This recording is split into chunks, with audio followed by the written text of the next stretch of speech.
Omar Dabo, je suis écrivain et membre de la team des rencontres sur le fleuve, c'est-à-dire membre du comité d'organisation et singulièrement responsable de la grande soirée des parrains. Donc c'est moi qui suis en collaboration directe dès le début en amont avec les parrains. C'est moi qui les ai démarchés sous la supervision de Sorna, bien sûr, la coordinatrice générale, qui a eu la générosité de me céder une part de ses prérogatives et qui m'a fait confiance et qui continue à le faire. Voilà, et je m'en réjouis et je m'efforce à jouer ce rôle avec beaucoup d'engagement et beaucoup de responsabilité, mais aussi avec beaucoup de plaisir. Voilà, Errance, c'est un recueil de poésie que j'ai fait avec l'Harmattan France, avant de travailler avec l'Harmattan Sénégal. Donc c'est Harmattan, Errance. Là où je rencontre mes excursions de poète, les voyages interminables de mon âme poétique qui va au-delà du physique. Donc je parlais de Honorable Gangster, qui est une pièce de théâtre. Pourquoi une pièce de théâtre? Parce que j'étais avant tout comme artiste comédien. J'ai fait pas mal de tours. J'ai commencé au lycée avec la compagnie théâtre de M. Marbofal, dramaturge connu, je dirais mondialement connu. Avec lui, nous avons fait beaucoup de festivals interscolaires, n'est-ce pas? Pour la suite, j'ai fréquenté d'autres compagnies théâtrales avant de créer ma propre compagnie, la compagnie théâtrale Les Banlieusards à Yembol, où j'écrivais moi-même les textes, je faisais la mise en scène. Donc ce n'est que le prolongement, n'est-ce pas? Maintenant, je me concentre surtout plus sur l'écriture. Et maintenant, c'est le moment maintenant de mettre toutes ces écritures, toutes ces pièces à la disposition du grand public. Je suis là, je suis le talibé des rencontres sur le fleuve.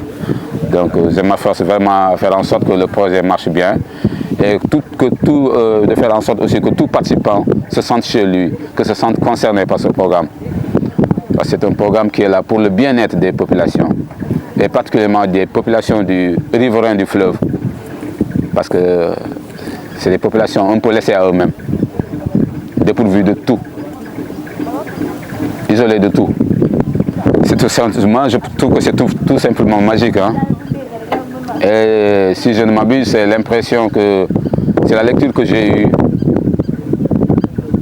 de la réaction de tout le monde. Maintenant, tout le monde dégage cette sérénité, cette joie de vivre, ce plaisir d'avoir été là, d'être encore là. Déjà, ce n'est pas encore fini, mais les cœurs commencent à s'attester déjà du fait que très bientôt nous allons nous séparer.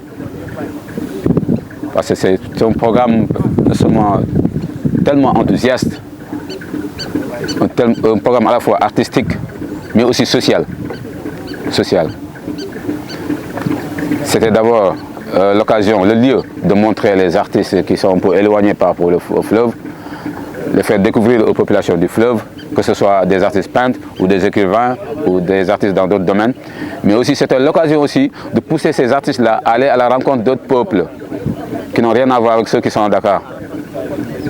Et de faire en sorte qu'ils ressentent la nécessité d'apporter une plus-value à ces personnes-là, que j'ai cité tout à l'heure, qui sont laissées à eux-mêmes, qui sont isolés de tout.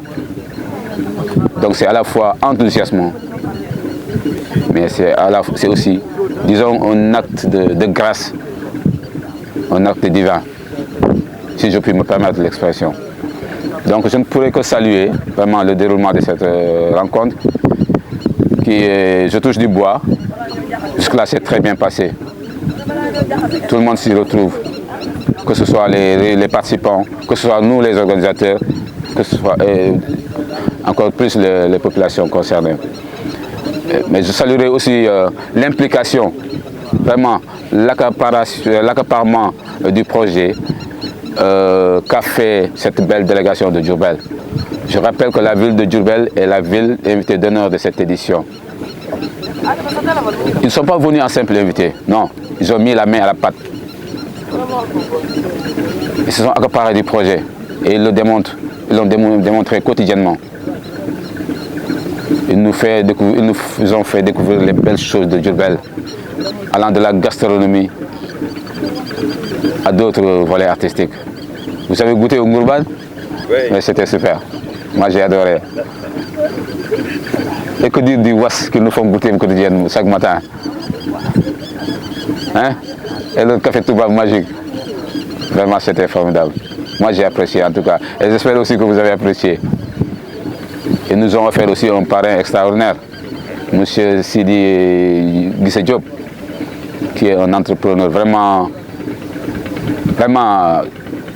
extraordinaire. Quelqu'un il faut saluer son travail. Vraiment, c'est un digne fils de Diourbel qui ne s'est pas contenté d'amasser de la fortune et de vivre à côté avec sa famille. Non, il a tout fait pour vraiment investir dans sa zone. Non seulement il est venu, il a assisté des nécessités, mais aussi il a créé des emplois. Et tenez-vous bien, il est parti jusqu'en Allemagne pour créer des entreprises. Un fils de Sénégalais et de surcroît du Baol qui va être directeur général en Allemagne. Donc c'est rehausser un peu l'image du Sénégalais. L'étendard du peuple sénégalais, le drapeau sénégalais. Donc c'est des personnes comme ça qu'il faut montrer dans ces éditions. Donc nous les élisons en parrain, nous les faisons parrain, c'est pour ériger leur personnalité en modèle, pour qu'ils puissent inspirer la jeune génération. Et c'est la même chose avec la marraine, Madame Thiaré Diagne, qui est mondialement connue, qui est un artiste styliste de renommée international, mais aussi qui fait de belles choses sur le plan social. Monsieur Racine Senghor, le parrain d'édition. Moi, je suis un modèle vivant, un exemple vivant de ces bonnes actions. Monsieur Racine Senghor a contribué à faire éclore ma plume. J'ai commencé à le suivre très jeune. C'est déjà au collège, puis au lycée de Mamoulaye. Et dès la classe de seconde déjà, il avait la générosité de passer mes poèmes à la radio.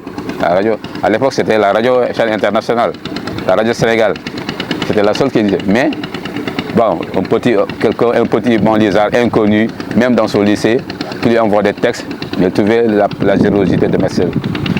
J'étais déjà célèbre au lycée, sans avoir écrit une page bien correcte. Donc je suis un exemple parmi tant d'autres. C'est pour dire sa générosité, son amour pour la connaissance et pour les lettres. Donc c'est des gens comme ça et qui continuent à travailler, à promouvoir des jeunes talents, à travailler pour le développement de la culture. C'est des gens comme ça qu'il faut montrer. Et c'est des gens comme ça que les rencontres sur le fleuve se bat pour montrer, pour aider un modèle. Et tous ces artistes qui sont là, les écrivains, que ce soit les journalistes, vous, Aboutal, Déclic Média Production, et tant d'autres, et M. Touré, et tout ça, mon directeur Adamo Diallo. Mais c'est des modèles, c'est des gens que nous avons suivis dans notre jeunesse. Nous avons suivi le parcours, ils ont fait de belles choses. Ils nous ont poussé vraiment à être sérieux, à avoir des objectifs bien précis et à suivre leurs traces. Et maintenant, aujourd'hui, on est là avec eux, nous continuons à bénéficier de leur enseignement et avancer avec eux. Donc je ne peux que me réjouir, je ne peux que me réjouir du déroulement de ce programme, de ce festival, de cette édition, 10e édition des Rencontres sur le fleuve, qui est vraiment, vraiment au-delà de nos attentes. Tout ce qui est vraiment film, tout ce qui est vraiment archive, c'est vous. Vous êtes la mémoire actuellement des rencontres. Donc je vous remercie pour cela, mais je remercie aussi votre charmante assistante, Salimata Ba, que j'adore taquiner, n'est-ce pas? Je remercie aussi particulièrement Mme Sorna Benga pour la confiance. C'est pas facile, surtout faire confiance à cette jeunesse, des fois avec la tête brûlée. Je la remercie jamais assez. Je la remercie vraiment jamais assez. Parce que déjà, c'est un modèle pour nous tous. Tout à l'heure, je la taquinais, j'ai envie de vous poser une question. Comment vous faites pour gérer tout ça en même temps? Comment vous faites? Parce que c'est une femme vraiment engagée, mais aussi généreuse. Il faut être généreuse pour pouvoir faire certaines choses. Elle est la générosité personnifiée. Malgré le masque qu'elle aime parfois, des femmes sévères, tout ça, c'est juste un masque. Mais elle est sensible et elle est généreuse. Et elle a su nous faire confiance. Je ne suis pas le seul. Et nous nous engageons, nous nous battons pour que cette conférence ne soit vaine. Donc je remercie aussi les doyens qui continuent de nous encadrer. J'ai cité des noms tout à l'heure, il y en a d'autres encore. Nous continuons à bénéficier de leur enseignement. On ne les remerciera jamais assez. Mais aussi les artistes de notre génération qui sont là pour leur compréhension, pour leur apport. Vraiment merci à tout le monde. Et merci aussi au personnel du bateau. Oui. Oui. Je pense que si les rencontres des fleuves est devenu mythique, c'est aussi en partie grâce au bateau. Le Bou El Mogdad ou Bouyel. Pour faire de façon plus affectueuse, Bouyel, c'est le petit bout en plat. Donc c'est une forme d'affection. Et ça démontre un peu toute l'affection qu'on a finalement pour ce bateau. Et son personnel si charmant, si enthousiaste. L'autre jour, j'ai surpris quelqu'un dire qu'il est plus à l'aise ici dans le bateau que chez lui. Et ce n'est pas du cinéma. C'était pas du cinéma. Et c'était pas de la politique. Et c'est vrai. Il n'est pas le seul. Il y a beaucoup de gens quand même qui auront du mal à dire au revoir après. Donc c'est dire que tellement c'est formidable.